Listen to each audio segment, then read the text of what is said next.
Hello friend, সবাই কেমন আছো? তো ড্রিম ভ্যালি চ্যানেলে তোমাদের সবাইকে অনেক স্বাগত। আজকে দেখো একটা কি সুন্দর ফুলের তোড়া তৈরি করেছি সব রকম ফুল দিয়ে।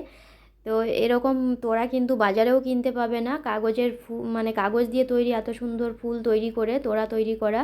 তো পুরো ভিডিও অবশ্যই দেখো। আর এখানে যে যে ফুলগুলো দেখতে পাচ্ছ, আমার এই প্রত্যেকটা ফুল তৈরির ভিডিও কিন্তু ইউটিউবে লং ভিডিওতে দেওয়া আছে আগে।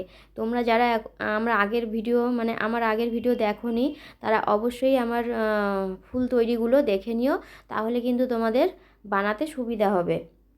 কারণ সব রকম ফুল তো একবারে বানিয়ে দেখানো সম্ভব নয়, তাই জন্য আমি আগে সব রকম ফুলের ভিডিও তোমাদের দিয়েছি এখানে যে যে ফুল আছে।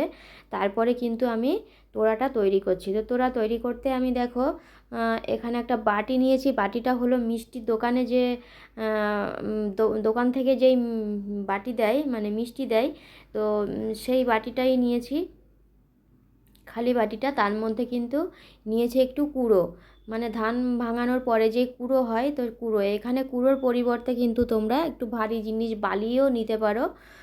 এবারে আমি মাপে কাগজ কেটে নিয়েছিলাম, কালো রঙের পেপার দিচ্ছি দেখো। তো আঠা দিয়ে জোড়া লাগিয়ে দিলাম নিচে একটা, আর গোল রাউন্ড করে একটা কেটেছি বাটির মাপে। তো সেটাকে কিন্তু আমি ওপরে বসিয়ে ঢেকে দেব, যার জন্য তো এটাকে এখন আঠা দিয়ে আমি ওপরে বসিয়ে দেব দেখো। আর যারা যারা আমার ভিডিও দেখতে ভালো লাগে, অবশ্যই পুরো ভিডিও দেখবে, অনুরোধ রইল।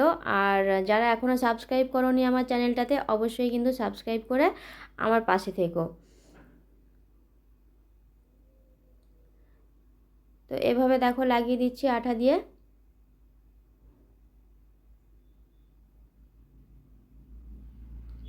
দেখো, দেখে কিন্তু বোঝাই যাচ্ছে না যে এর মধ্যে কি আছে বা এটা কি ছিল। এটা যে মিষ্টির দোকানের একটা প্লাস্টিকের কৌটা, সেটা কিন্তু বোঝা যাচ্ছে না। তো এর সাইড দিয়ে আমি আরেকটা রাউন্ড করে সবুজ রঙের পেপার দিয়ে দেব। এটাকে দেখো জিরি জিরি করে আমি কেটে নিয়েছি। এবারে কাঁচির সাহায্যে এটাকে একটু বাঁকিয়ে নিচ্ছি একদিকে। তো এটাই আমি আঠা লাগিয়ে আমি একদম রাউন্ড করে দেব উপর দিকটা করে, যাতে দেখতে আরও ভালো লাগে, যার জন্য। তো কীরকম করে আমি করছি দেখো।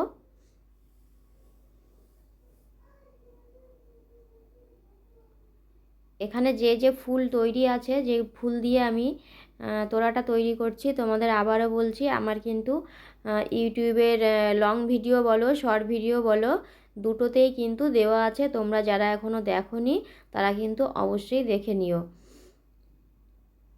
দেখো ওপরে আমি লাগিয়ে দিলাম এটা, কতটা সুন্দর হয়েছে দেখতে দেখো, বোঝাই যাচ্ছে না যে এটা কি দিয়ে তৈরি। তো তোমরাও বাড়িতে এভাবে অবশ্যই আমার মতো করে কিন্তু তৈরি করো। ঘরেতে সাজিয়ে রাখলে এগুলো খুবই সুন্দর লাগে দেখতে। বাজারে কিন্তু এটা কিনতে পাবে না কোনোভাবেই। তো এবারে আমি ফুলগুলোকে গুছিয়ে নিচ্ছি। প্রথমে রজনীগন্ধা দেব মাঝখানে, যার জন্য আমি রজনীগন্ধা স্টিকগুলোকে একসঙ্গে করে গুছিয়ে নিচ্ছি। আমি এখানে 5টা স্টিক নিয়েছি। এরপরে দেব গোলাপগুলো।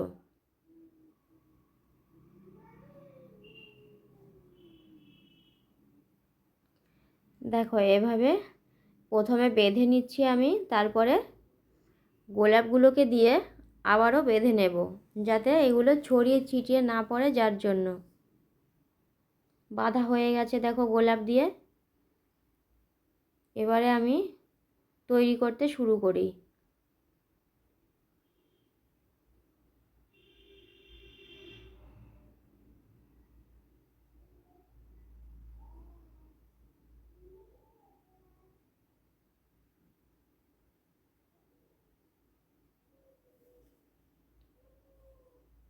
দেখো গোলাপ দিয়ে বেঁধে নিলাম। এভাবে আমি কিন্তু এখানে সবুজ রঙের একটা উল দিয়ে বেঁধে নিচ্ছি। তোমরা অন্য সুতো দিয়েও এভাবে বাঁধতে পারো।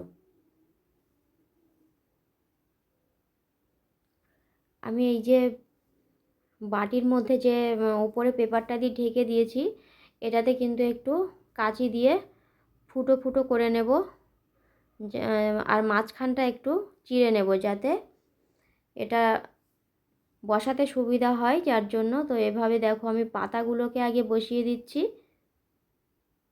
3টে পাতা বসিয়ে দিচ্ছি, তারপরে আমি ফুলগুলোকে বসাবো। এবারে সামনের দিকে বাকি ফুলগুলো আমি বসাবো। তো 2টো পাতা আরও এক্সট্রা তৈরি করেছিলাম, দেখো। এবারে আমি অন্য ফুলগুলোকেও বসিয়ে দেবো। পাতা দুটো কতটা সুন্দর হয়েছে দেখো, তোমরা একটু লক্ষ্য করো। নিচের দিকটা লাল রং, ওপরের দিকটা সবুজ, এবং ওপরের দিকটা দেখে মনে হচ্ছে পাতাটা কিন্তু মানে মাল্টি কালারের পাতা যেমন হয় দেখতে, সবুজের মধ্যে একটু লাল, তো ওপর দিয়ে দেখে কিন্তু সেই রকমই মনে হচ্ছে।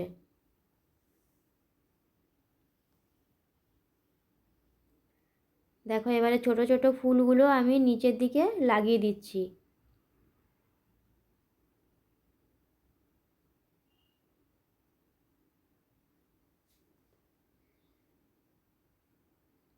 দেখো একদম রেডি হয়ে গেছে আমার ফুলের তোড়া। তো কীরকম হয়েছে তোমরাই কমেন্ট করে অবশ্যই বলবে, আর আমার মতো করে অবশ্যই তোমরা ট্রাই করবে। কেমন হয়েছে দেখো, অসাধারণ দেখতে হয়েছে। আমার তো খুবই ভালো লাগছে, তোমাদের কেমন লাগছে অবশ্যই জানিও কমেন্ট করে। দেখো কি দারুণ লাগছে দেখতে। তো আজ এ পর্যন্ত বন্ধুরা, ভালো থেকো সবাই, আগামী পর্বে দেখা হবে।